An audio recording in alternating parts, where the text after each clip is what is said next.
That's me, Scottie McCLUE. Welcome, welcome, welcome, I say. Lots to talk about tonight and so little time to do it in. How good is that? Amazing stuff.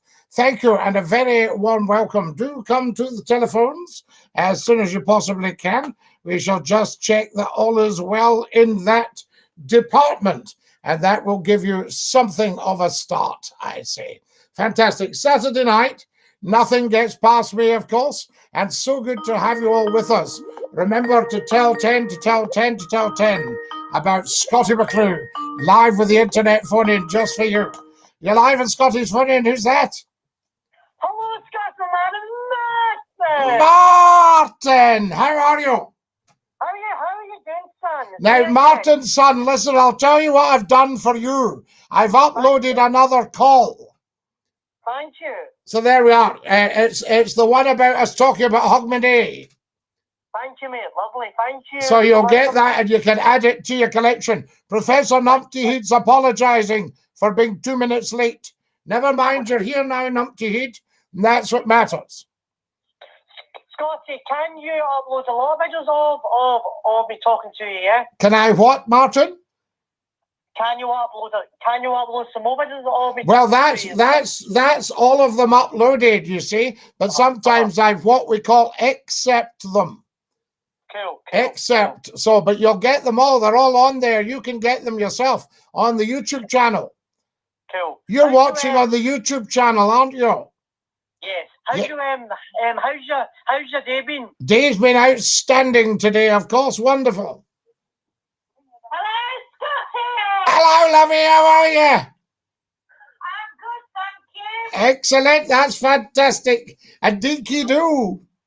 My own winning streak so far, Scottie, is 9 so far. 9 times. Now, what have you done 9 times? I am in my winning streak, phoning first time 9 times. Oh, phoning the first 9 times. That's excellent. Yes, good stuff, Martin. Well, keep it up, I say. I will, buddy. And enjoy every second of tonight's show. It'll be a cracker. I know, because Professor Numpty Head was a bit nasty, right, to nasty comments. Well, he's funny, Numpty Head. He's going on here about I was here at 9 o'clock. Now, I would imagine he's not a very good timekeeper.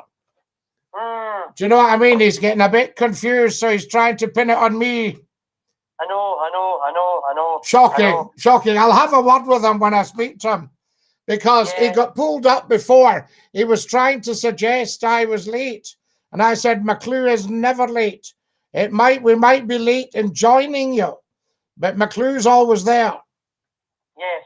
You know, and DINKY-DOO la. DINKY-DOO. Love you, Scottie. Love you lots, Martin. Go and enjoy that call now. There we are. That's him. Kareem holds the record for being on first. Numpty Head, you've been on first before, so I think you can also count. Hello, everyone. Hi, Scottie. Hope you're well. DINKY-DOO. Let's see who this is. Hello, you're live on Scottie's phone in. You're live on Scottie's phone in. Who's that? Scottie, it's Kareem. Kareem. Martin beat you to the post.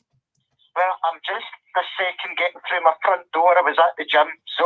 Oh, my dear man, are you wanting a minute or two, and do you want to come back? No, I'm just fine. I thought it's 9 o'clock. I'll give Scottie a call. What a man you are. You look after health and well-being all week, and you go to the gym at weekends.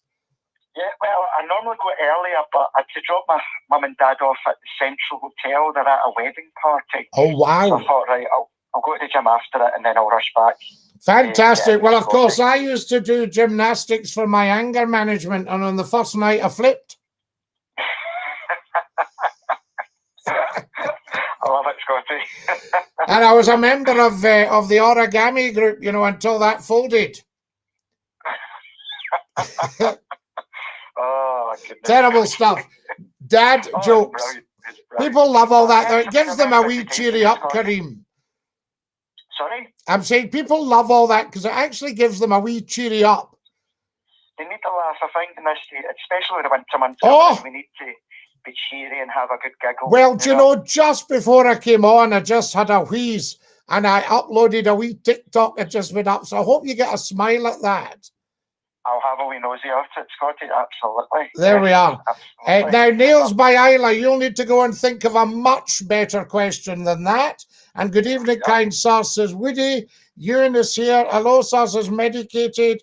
Trinchick, can I get a shout out? Hi from North Ayrshire. All on the TikTok saying hi to Kareem. Keith says, hello, DINKY-DOO. DINKY-DOO to the TikTokers. Kareem makes my day as well as yourself, says Keith. Oh, thank you. How about that? Thank you. I was at the beach earlier on. I was walking my dogs. Yes, you were at Prestwick Beach. Yes, it was lovely. You know, it was kind of spitting here in Mearns, Glasgow. And then when we got down to the beach, it was like you actually had some blue skies. It's wonderful. I don't think the weather really matters, provided the roads aren't dangerous, you know, in terms of ice and snow, and provided you're properly dressed for it. Do you know what the wonderful Keith has just done, Kareem? He sent £10 on the YouTube chat. Lovely. Excellent, Scotty. Keith, thank you very, very much for that. Every little helps. Every little does help, especially when we're buying the equipment. Absolutely. I would love to be able to go out and do it, but you know what today's climate's like. You can't just walk into a shop now and go, could I have that, please, and could I have that? Because, I mean, that's why they've got all these deals, Black Friday, credit cards, easy terms, loans, because it's the only way you can get a hold of something. And that's the way they want it nowadays, you know? No, I know. And things, as we spoke about as well, is increasing. I think, as I read, diesel's now £1.50 a litre. £1.50, Kareem. I mean, it's a fortune.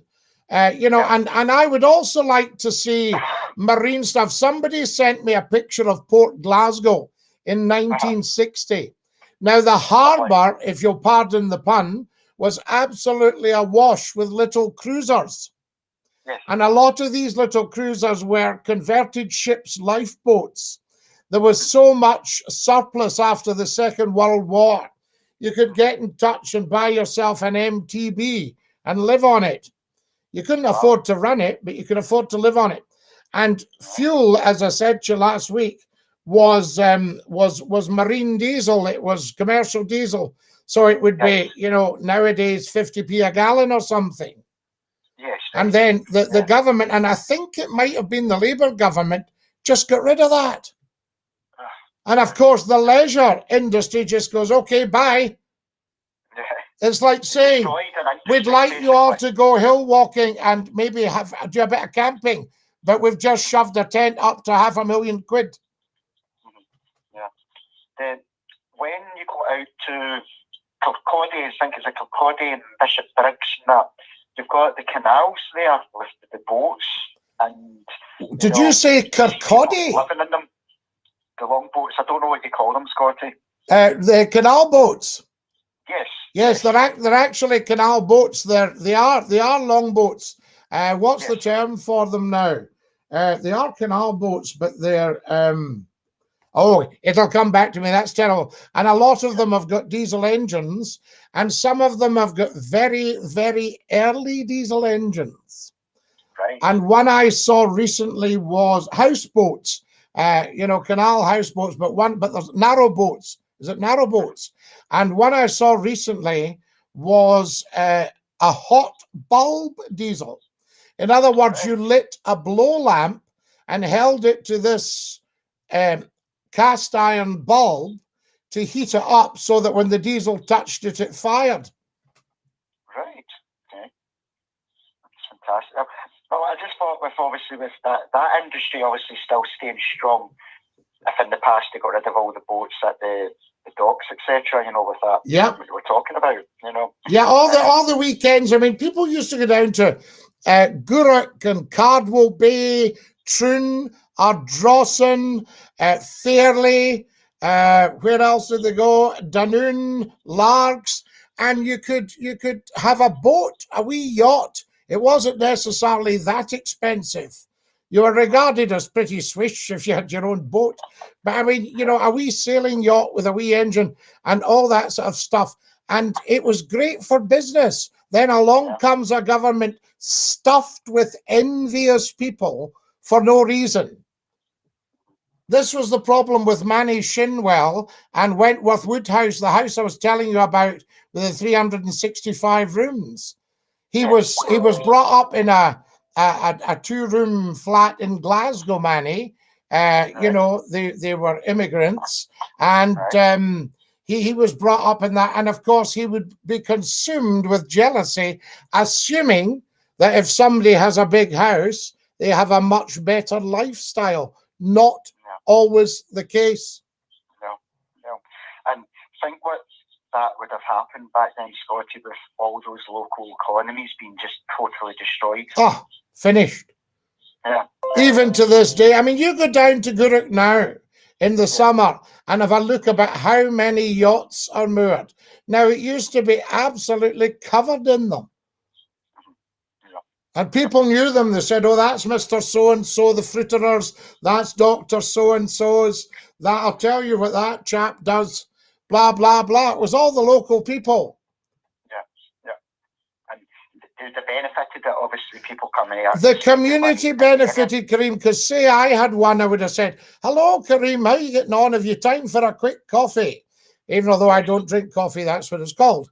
And, you know, we'd go for and I would say, listen, anytime you fancy coming sailing with me. In other words, I would benefit from the crew, but I would benefit from your company, and you would enjoy a weekend away. Yeah, absolutely. You know, you say, what are you doing this weekend, Kareem? Are you going to the gym, or are you out with the dog? You say, no, I'll tell you what I'm doing this weekend. I'm going round to Argyll on a friend's yacht. Oh, lucky you. Woo, very nice.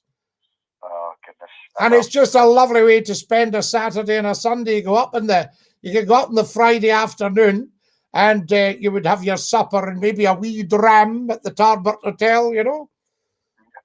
Do you think this industry would ever come back, or is it just... No, it'll come back, but it needs empathetic politicians that know what they're talking about. And at the moment, these are very thin on the ground. See, let me give you an example. Right. John Smith. Now, you might be too young to remember John Smith. He was the Labour leader, and he died sadly too young in, was it 1992, 93, I think John died. Now, John was from Ardrishig. My mother taught him in the Sunday school. Oh. And John was a great friend. He was at university with Jimmy Gordon, who started Radio Clyde. And Jimmy was the political correspondent for STV. And they kind of, you know, grew up together as students. And there's a boat called a puffer. Now, there's only a handful of them left. These boats used to go round the west coast. They were flat-bottomed, so they could go up on a beach at high tide. The tide went out, and the local people came down and helped to unload the goodies, like coal, bits of furniture, you know, anything like that. And then when they were emptied, they would fill up their own hold with sand, take it back and flog it to the builders. So, and you had a television program that was probably the most popular television program BBC Scotland produced, and it was called The Vital Spark. And it was a comedy, and it was life based on these small coastal ships. Now, John Smith, as a student from Glasgow University studying law, got in touch with the puffermen and said, could he join them for a summer job?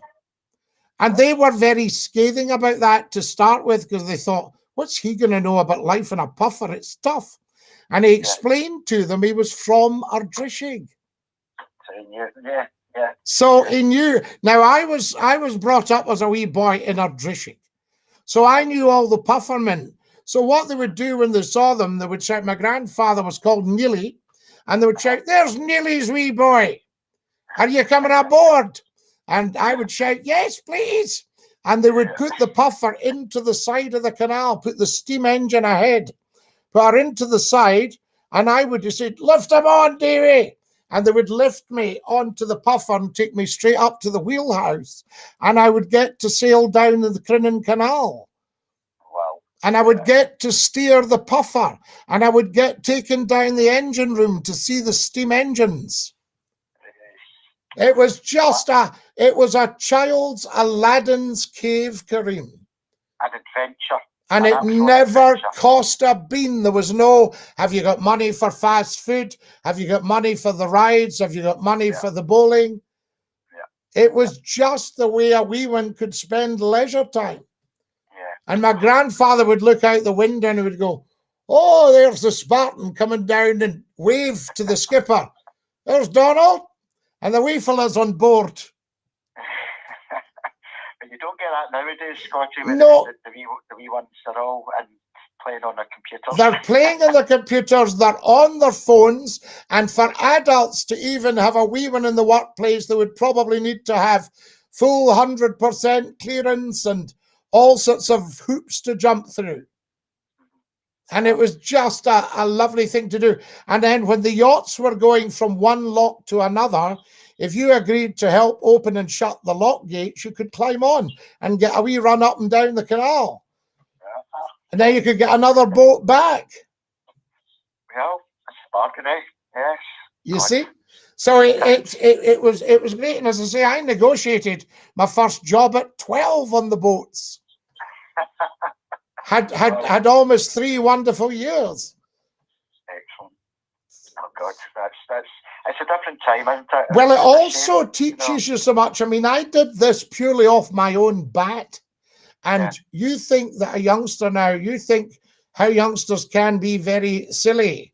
For a wee 12-year-old to think, I'm going to see if I can get a job here. Yeah, yeah. You know? I think do mollycoddles nowadays. That's the whole thing. And I had to go and ask, and I think I told you about the wee high voice and all that. You know, so you need to be quite enterprising. Yes. And that's what we need the children to be. I sometimes look at it, I hear all these things about international sweated labor. And I look at our young people and how everything's boring if it's not instant. And I think they're actually needing a job. Yeah, yeah. You know, do you know? I get annoyed when you see that, but even adults sit on board, they'll go up, go out for a walk, read a book, clean the house, walk the dog, go shopping. You know, there's lots of things to do.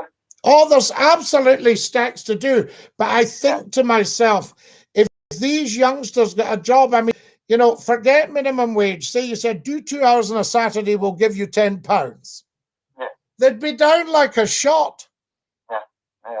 There would be a queue. Experience as well. And once one told their pal, can you imagine? Where'd you get the tenner? Yeah. Did a couple of hours doing it at the factory. Yeah. I'd be jealous, absolutely. And to be learning skills as well, put it in their CV and, oh, goodness. Yeah. Oh, everything, because you learn all the skills. I mean, my first job was the cabin boy. So you swept up all the dust and the things, the litter and everything from the cabins and binned it. No poly bag. You took a bucket or a pail, as we called it, and then you put it in a box or a sack and took it ashore.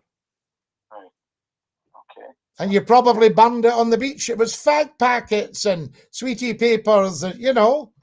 Yeah, yeah. And I even remember thinking of a system, because they used to shove the fag packets down between the seat cushions. And I thought, why not just throw it on the floor and then I can pick it up? Yeah. There you go. Right. And then literacy and numeracy. I used to have to take the fares, £0.50 or 5 shillings. There's your customer service, you're dealing with the public. Customer service and give your change, you know, so we'd go round and you would actually say to the passengers at 12, good morning, are you wanting a return or just a single, please, son? £0.50, thanks very much. I hope you have a nice trip. Thanks, son, nice to see you.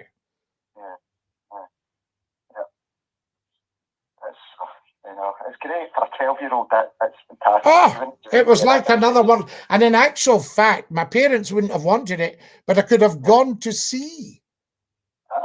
Right. Because a lot of the people that did the job I did, when they were 15, they went to what they called the Watt College, the James Watt Nautical College. It's now the James Watt College. And they learned seamanship, geography, navigation, all these things, and you went to sea and you could become a deck officer because Greenock in Glasgow had all these ships.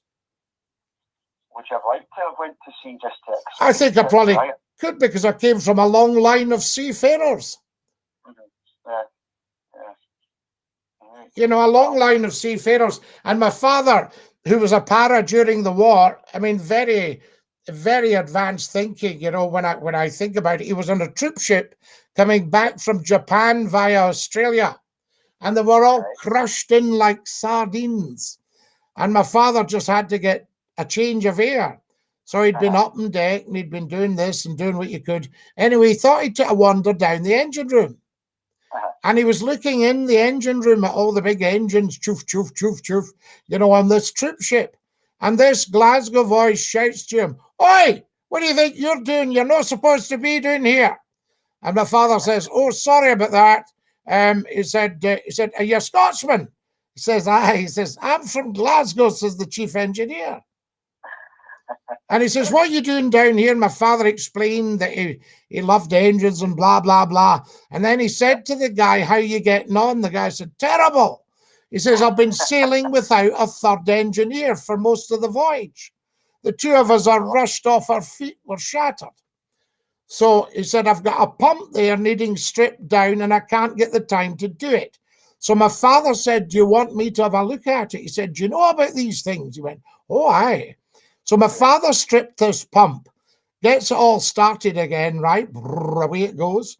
Chief engineer chuffed to bits. He then said to my father, "How do you fancy sailing with us as third engineer?"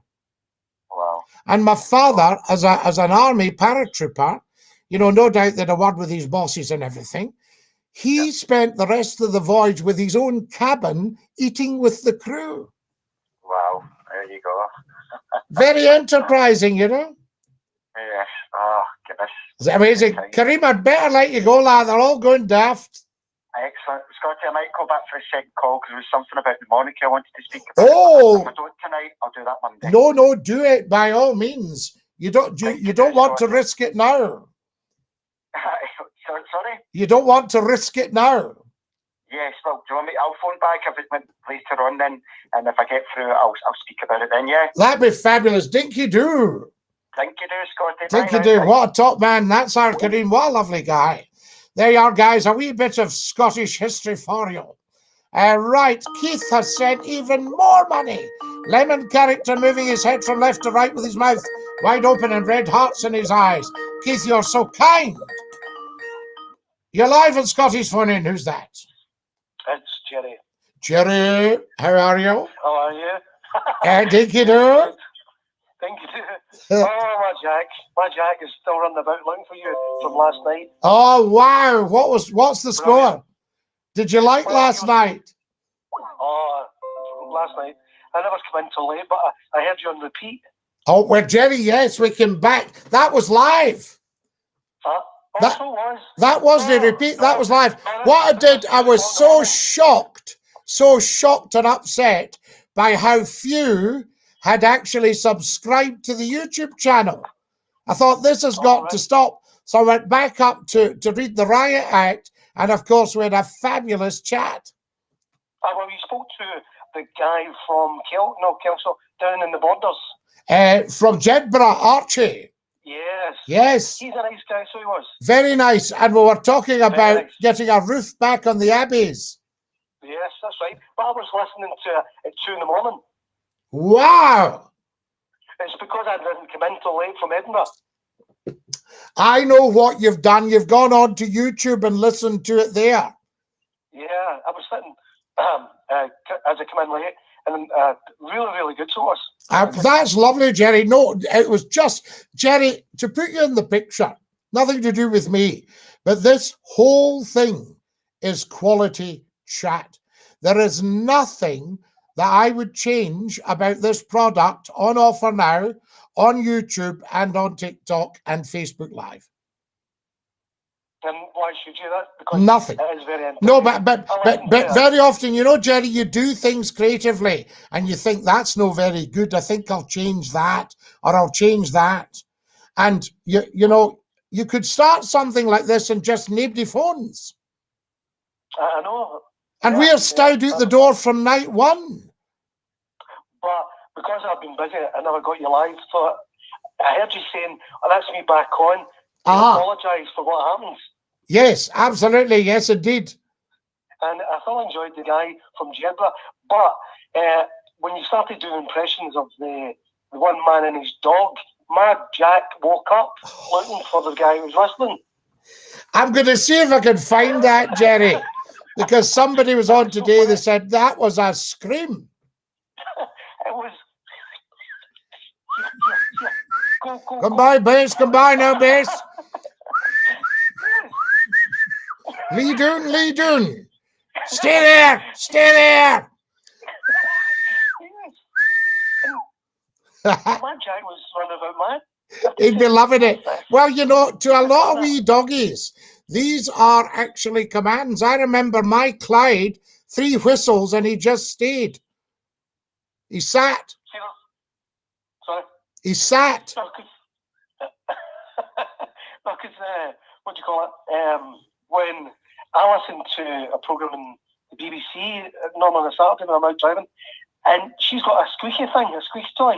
Ah, a squeaky. She says the amount of people phone and say their dogs go mad.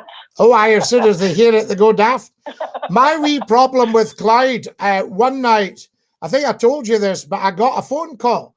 Have you lost a wee black Labrador? I said, aye, yes, I have, thanks. Have you got him? And I knew he wasn't far away. He said, we're on the golf course. Now, the problem was, I said, I hope he's not spoiled your game. And the guy rather ungraciously said, well, he has a bit. Because what was happening, they were driving off 200 yards down the fairway with the number 1 woods. And Clyde was going out and getting the ball and bringing it back. Oh, brilliant. And he was sitting watching them. And as soon as that ball went, out he went and brought it back, put it at their feet.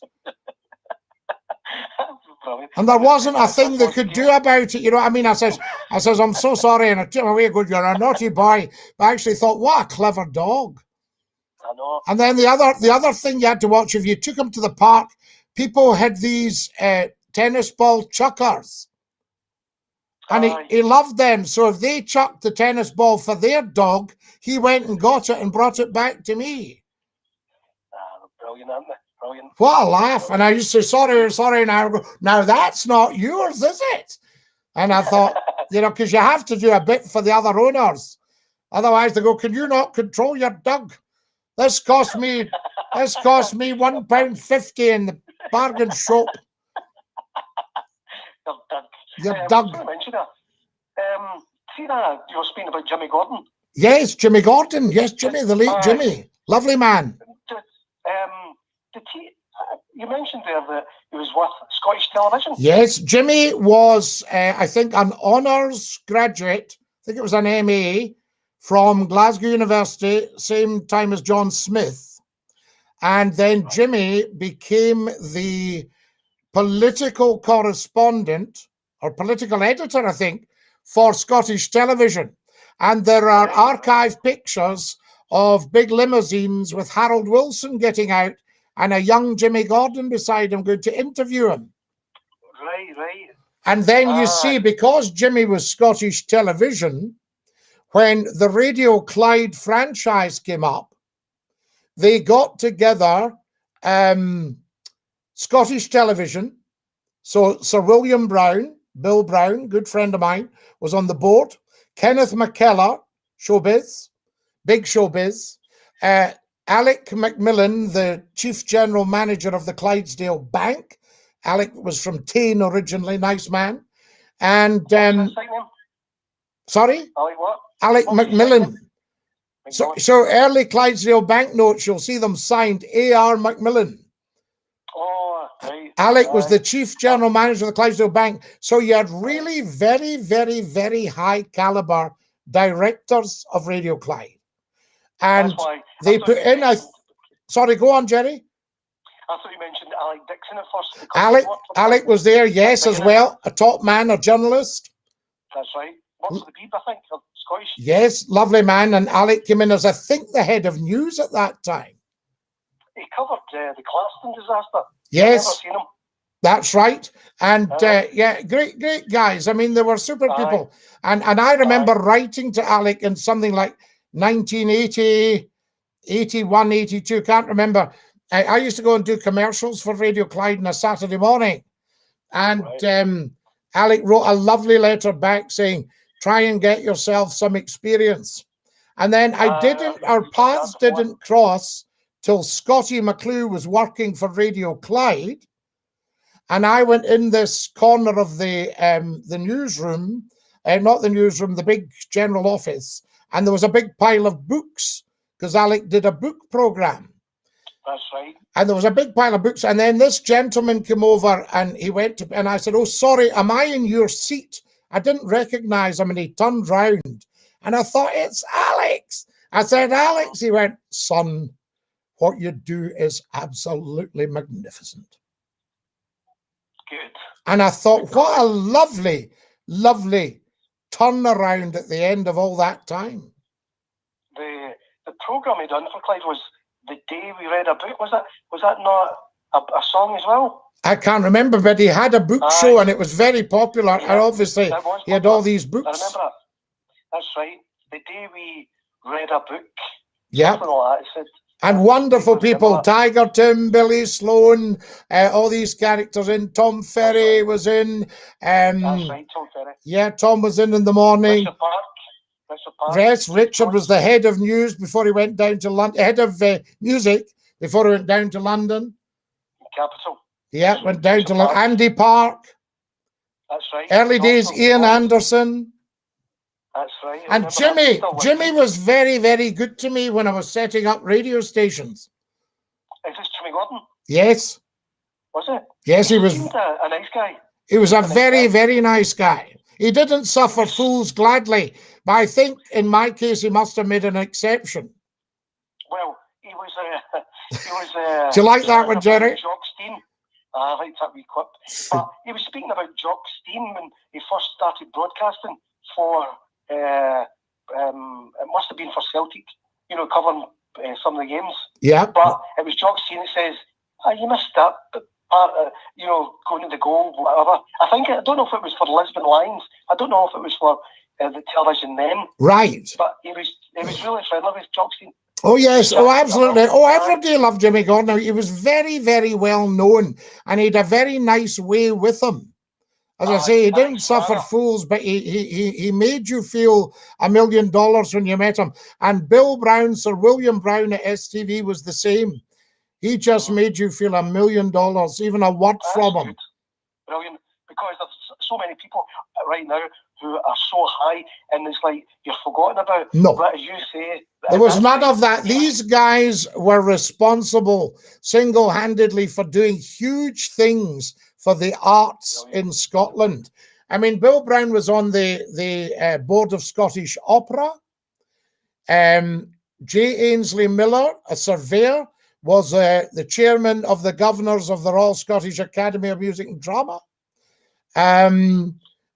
Sir Ian M. Stewart, who was ship's refrigeration and stuff, he got the National Union of Shipbuilders and Engineers building in Elm Bank Street for Scottish Opera.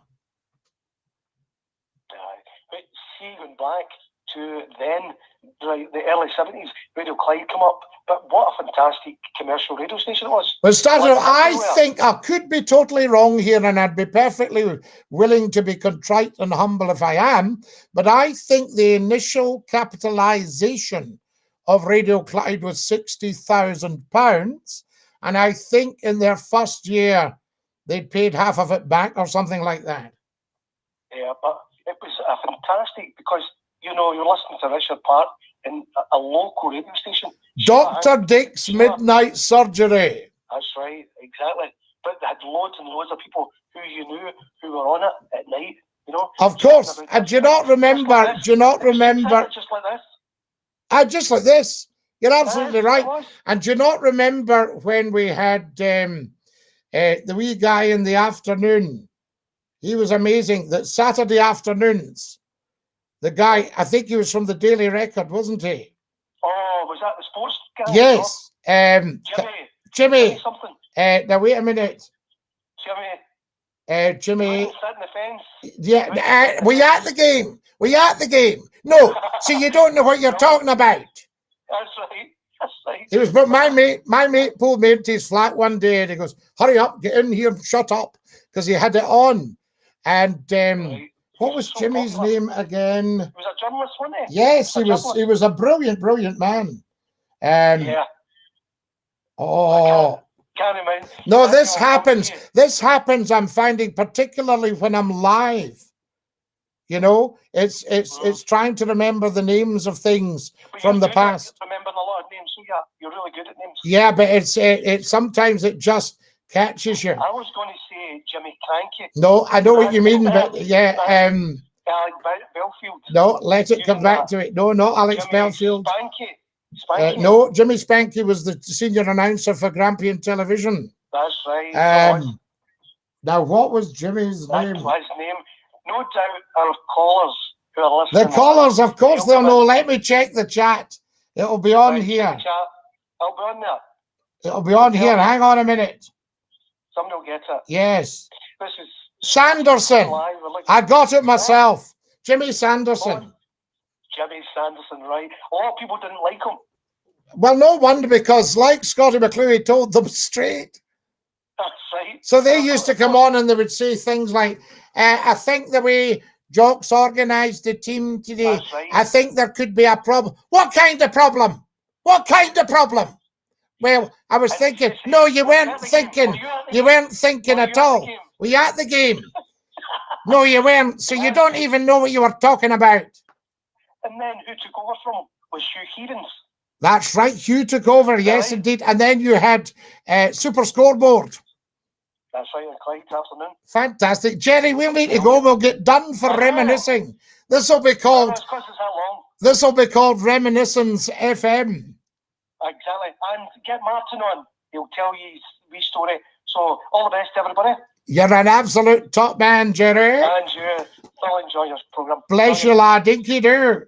What a fine fellow. That's our Jerry. There we are. That was a lovely reminiscence. A lot of you will remember that. Now, super comments here on the TikTok. Now, good evening. How are we doing? You're well up to date. You should be called Scottie McCLUE. Who's this? You're live on Scotty's phone in. Who's that? Hello, Scotty. It's Brian. Who's that? Martin. Brian. Sorry. I've got no Martin. I think I must have two calls. What? Sorry, it's Martin. You have two calls, Scotty. Hello, can you hear me? I've got Brian on. Brian, yes, Brian. Sorry. No, I think I'm sure it's Brian. Oops. Hello, Brian. Hello, Scotty. Hello, Brian. How are you doing? I think we must have got a crossed line there. Oh, is it all sorted out? Oh, it's all sorted, Brian. How are you? I'm not bad. DINKY-DOO. DINKY-DOO. Lovely to hear you. Listen, I've got a bit of a topic of conversation, if you will, Scotty. Go on, sir. Yes, we are listening. It involves cashless society. What is your opinion on that? Well, I think the problem, I like it when I go to the Co. I'm man at the Co. And I my shopping bill comes to say 28 quid. I put my card on it.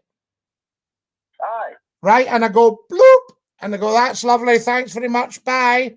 Okay. Have you got that Santander thing? Well, I don't know what I've got. I mean, I won't be giving out names. You know what I mean? We don't advertise. No. But so I'll put my card on, and that's that. Now the only thing is that saves me going to the cash machine, getting out £30, and going home with 2 quid. Of course, yeah. It saves the change in your pocket. Saves the change in the pocket, all that stuff. But I'm not necessarily in charge. The bank are. And if the bank say to me at the counter, your card has been refused. But that's because the banks are run by the Jews. Oh, we can't say that. No, we can't have that. No, we can't have that. That's very anti-Semitic. There we are. We do apologize for that half-witted idiot. And whoever runs the banks, it doesn't matter. But we're certainly not putting up with that. So huge, huge apology from that half-wit, because he just wasn't thinking. So there we go. Right, that's him. He's gone. Quite right, too. Doing the Swanee. Now then. Okay. We won't put up with any of that on this show, as you know, and he would know that as well. There we are. Hello, Scottie. Dinky-Doo. Dinky-Doo, everybody. Just a wee second of just saying what's going on here. In fact, I'll just give him a lifetime block for that. That was pretty shocking. There we are. Yes, we'll give him a lifetime block. There we go. Excellent stuff. We like that. There it is. Good. Right. We shouldn't be hearing from him again. Marvelous, marvelous, I say to you. Okay, phones are open if anybody wants to give us a call. Dinky-Doo, I say. You're well up to date, Scottie McCLUE. Good evening, good sir. Geodog is all smiles. Who have we got here? You're live at Scottie's phone in. Who's that? Scottie, it's Kareem, second call. Excellent second call, Kareem. That was a shame. We got a double call there. We got Brian and we also had Martin. Yes, I heard that. I didn't hear what the guy said when you banned him. So I just banned him because he was being anti-Semitic. He was talking about the race of people that, in his opinion, ran the banks. So he was right against them, right? Okay. So I mean, it's what he said was anti-Semitic, but we've owned up to it. So I don't think anybody's going to take that seriously. Do you know what I mean? Yeah. No, we live, learn, grow, move on. Yes, we do. I mean, these things all the time. It's very, very interesting. Yes. Well, Scottie, earlier on today, I put the TV on. I don't have live TV, and I had YouTube, and it was a video that you put on of yourself. It was a show on Nation Radio. Oh, right. So excellent. I'll have a wee listen to that. And there was various callers that came on and off, on and off. I think it was a Friday night, so you obviously had some drunk people on as well. I hope you had your good self on. I actually wasn't on. So oh, Kareem. It must have been before I started calling. Did you not call from the very beginning? No. No, it was. I think it was about halfway. It was about September. I think we started that. I think I've been following you now 2 years. God, 2 years already. It's been about 2 years now. Been phoning in. There's the lovely Johnny G. There says, "Dinky-Doo, Scottie McCLUE. It takes me back. Amazing. Keep up the good work." Brilliant, isn't it? Tiger Tim was fantastic. Have you ever worked with the Crankies? Yes, I have actually. Not actually on stage, but I worked with Border Television. The Crankies came down to Border Television and did a series. Wow. Are they still doing pantomime? I'm not sure. There was some talk a year or two back about, not doing so, but, because they've done it for so many years and they're very clever, very talented and very funny. Yes, goodness. Wow. But the video on YouTube was a caller that came on, and he was a numpty, he was a half-wit, as you kept calling him, and he was talking about the monarchy, and he was talking about Prince Philip, and this was obviously before he sadly passed away. Yes. And it was about that about a driving licence. I don't know if you remember the call. Yes, I think I do, actually. He was talking about he should have his driving licence taken off him. I think he said he didn't have one when you said no. He has a driving licence. Yes, he would have a driving licence. He may have started driving before they were required, but he would have to have had one issued since then, I would have thought. Absolutely, but the person did not understand that, and I just thought, wow, the guy was an absolute numpty. But correct me if I'm wrong with this, Scottie, but if it was the Queen either, and I think I'm wrong with this, the Queen doesn't need a licence, or maybe what the guy might have been getting mixed up with, and correct me if I'm wrong, if you have private grounds, you don't need a license, you can drive. Well, you don't, you see, on the estates, as soon as you go through the gate of Windsor Great Park, you're on Crown land, which of course is owned by the head of the Crown land, i.e. the Queen. So, you know, are owned by us via the state. So you don't need a driving license because you're not on public roads. And the same with all the big estates. I mean, the children will have learned to drive, you know, on these estates. And they'll have had access to all sorts of vehicles, Land Rovers and Range Rovers and Rolls Royces and all sorts of things. But, you know, because there's what's called the Royal Mews, and they very often store royal vehicles going right back to the start. Right, okay. So you'll be able to get, like Rolls gave Her Majesty in 1948 2 Claret Rolls Royces. Wow. And that's when I think claret became the kind of royal colour. Because see, the official royal cars weren't Rolls Royce, they were Daimler. Oh, right, okay. Because obviously Daimler was the big car. So say, for instance, Edward the Seventh would have been driven about in a big Daimler. Right, okay. And right up until George V died, his sons were almost embarrassed about the size of this car. So they were in the bowler-hatted era. So George VI, the Queen's father, and his elder brother David, Edward VIII, used to walk to work. It wasn't far because they didn't want to get out the Crystal Palace, as they called it. And this was a great big Daimler Landaulet with a huge big glass top. Now, these vehicles were great because in those days, even if you saw the king, it made your life. Yeah. And very often, if the king passed and waved, you thought he's just waved to us. You went, wow, wonderful. Well, I remember standing with my mate in Perth and Margaret Thatcher swept by. And I gave her a thumbs up and waved to her, right, because she was the Prime Minister. Yes. And I said to my friend, I said, she's just waved to me. He said, she wasn't waving at you, she was waving at the police constable. I said, no, she was waving at me. Yes, goodness, wow. Yeah. You know, fantastic. Giving it, hello, Scottie. There's one thing about Margaret Thatcher. I know a lot of people and a lot of the damage she did do to Scotland, but when, I think I've said this before, but when you were listening to her to speak in interviews, she was very, very good at interviews. Oh, she was superb on the telly. She was one of the other ones. And I loved her old press secretary, Sir Bernard Ingham, the old Yorkshireman. He trained on the Yorkshire Post. And he had the great big bushy eyebrows. Right. And, you know, people would say, Sir Bernard, can we ask you? Well, I don't think I would ask that question at all. You'll certainly not be getting an answer. It's just brilliant, brilliant stuff. He was the kind of guard dog, if you like. Yes. You know? To look after her. Yeah. Well, she's away, but I don't think we'll be building a statue in George Square. I don't think so. I don't think so, to be honest, because as you and I have said many times before, they didn't replace all that with anything.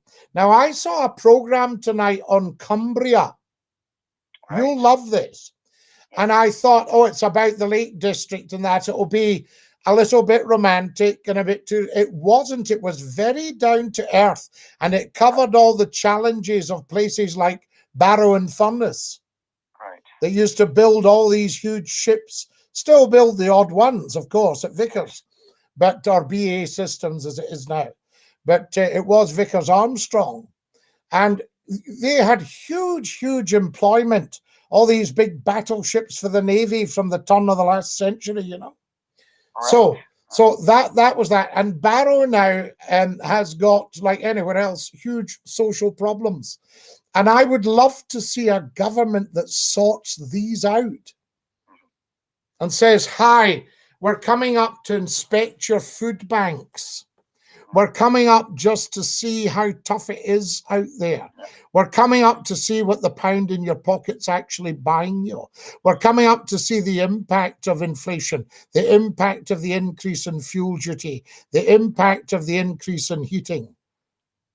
Well, Scottie, I think if you like as well, I've forgotten the name of it, but the government have just pulled out of from the rail link from the north of England. Yes, HS2. So that's going to impact a lot of people's lives, because that would have, the transport is going to be key for anywhere, for any economy, local economies, and if they pulled out and it's now closer to London, whatever it is they're doing, they're going against one of their manifesto promises, put it that way, that they were going to do. They're doing that quite a lot now. Well, the other thing, Kareem, the major crime may appear, the major crime, do you hear that? Fantastic. The major assault against the people may appear to be shutting all the old businesses, the iron, the steel, the railways. I mean, 1964, beaching, the cuts to the railways, shocking. We haven't recovered, and people say, but they weren't making money. They could have diverted the money from the paying routes into that. Yeah. It's to do with looking after the people. But the actual real cardinal sin, I would say, was taking healthy existing Scottish businesses and moving them down south so that it looked better to enrich the southeast and the north of England.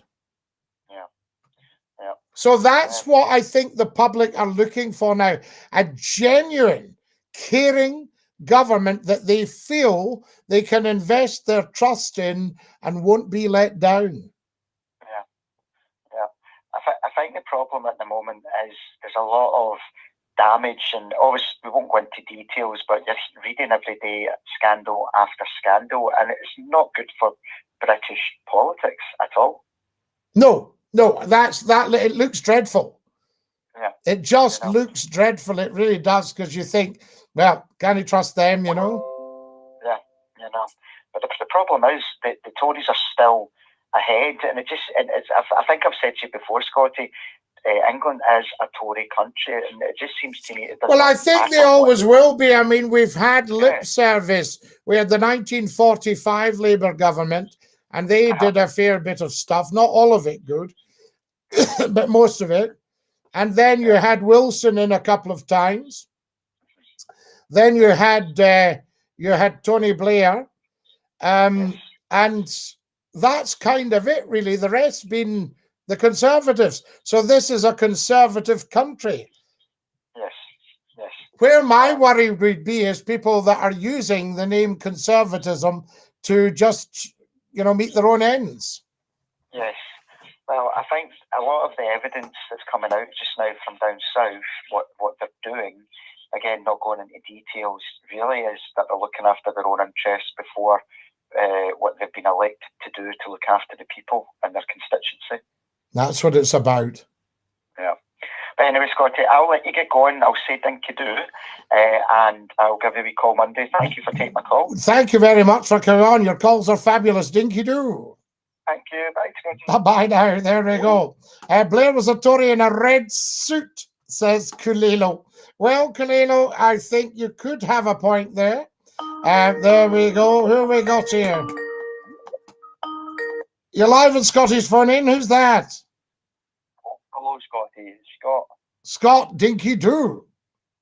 DINKY-DOO, Scottie. How are you? Very well. Good to hear you. What can I do for you? I was just phoning in to just have a general chit-chat about what you think is going on with the world right now. With the world? The world in general. Oh, well, very interesting. We don't know exactly what's going on. As somebody once said to me, Scott, if you knew everything that was going on, you'd be very disappointed. That is very correct. That is a very, very wise man who told you that. Yep, absolutely. And I think, you kind of have to leave it like that, because when you go into, I mean, for a start, we can't do conspiracy theories on here because the platforms won't have it. Yeah. You see, that's the problem. So everywhere you look, you're a little bit hidebound. You think that's a big issue with the world as well, though, because you think about it, these social media companies are kind of limiting what you can say, so you've not really got a freedom of speech. Absolutely. Well, you haven't really. I mean, but then in many ways we never had. I mean, the BBC's 100 years old this year, 1922. That's a fair point. So in the new year, it's going to be 100 years. Now, it was set up to get control of the airwaves after the First World War. Yeah. You know, and I think that's very, very interesting. Now the airways, you've got lots and lots of platforms, but they're fragmented. No, you're definitely correct. But here's an interesting one for you. Wait till I tell you this. I was reading the history of the SNP, and it was saying that one of the biggest political meetings ever was in the St. Andrews Hall. Oh, we seem to have lost you there. Don't know what happened there. We lost that. Are you still there? I think we lost that, gentlemen. There we are. Very interesting. Anyway, I'll tell you more about that. Now, what do we got here? TikTokers, I think we're going to have to say goodnight and God bless you beautiful, beautiful people. Thank you for joining us. And a big dinky-do. There we are. So the TikTokers are leaving us, guys. That's it. Lovely TikTokers. We enjoyed it. Now, who's this? You're live on Scotty's phone in. Hello? You're live on Scotty's phone in. Mr. McCLUE, is it? Yes, it is indeed. I think we're behind on the time. We're maybe behind on the time, but we're ahead of the game. All right. Lovely to hear you. Oh, it is. Sorry, I'm watching you on YouTube. Sorry. Ah, that might be what's doing it. Oh, I'll mute my YouTube. Sorry. Lovely. Just have you subscribed? I have, absolutely. Top man. It's what you might call them. I was in a couple of weeks ago with yourself, but I have a question for you. Yes. And a personal question, well, not a personal question, but a question that I'm sure that a lot of people would ask across the land, which I never noticed before. I actually got money out, right, for a customer that I was paying, right? Yeah. And at the very bottom of the screen, it said, for the first time, I never ever noticed it. It said, do you think that restaurants and takeaways, by law, do you think the government should, by law, instigate that they have to take card? Because a lot of takeaways, won't take card and stuff like that. And I only noticed this on this wee hole in the wall. Yeah. And it said, and it was yes or no. I was getting my money anyway, so I didn't have to say yes or no. I didn't bother saying yes or no. But it asked the question, do you think that it should be taken by government into law that takeaways and restaurants should be obligated to be able to take card rather than cash? What's your opinion on that? Well, I don't really particularly mind how I pay because obviously everything I do is very above board. Yeah. But I would be absolutely upset if all your takeaways and pubs thought, what's the point? Because everybody else is getting paid except ourselves. Yeah. See, when you... Sorry. Sorry. No, go on. Do you think the only reason that a lot of takeaways take cash is to avoid tax? I don't necessarily think so. No, I think that businesses always used to take cash anyway. Yeah. And then the Inland Revenue would come round and check. Yeah, I have a business of my own, and I personally don't think that it should be the customer's choice. Yes, I think so. What you pay should be the customer's choice. You used to actually, in some businesses, get discounts for cash. Yeah. It was just a weird thing to see in the bottom of, card machine. But it's very interesting, and it's very good of you to raise it because it's going to affect us all anyway. Yeah, they're trying to do away with cash in general. That's So, right. But then that might all mean that we are not in computerized. control. I don't like that. I agree with that. I agree with that. Listen, lovely talking to you. We're right out of time, but please call me again anytime. Thank you for taking my call. Thank you. A blessing. Dinky-Doo, sir. There we are. Fantastic. We're out of time, folks. What a wonderful show tonight. Good night. God bless. Dinky-Doo.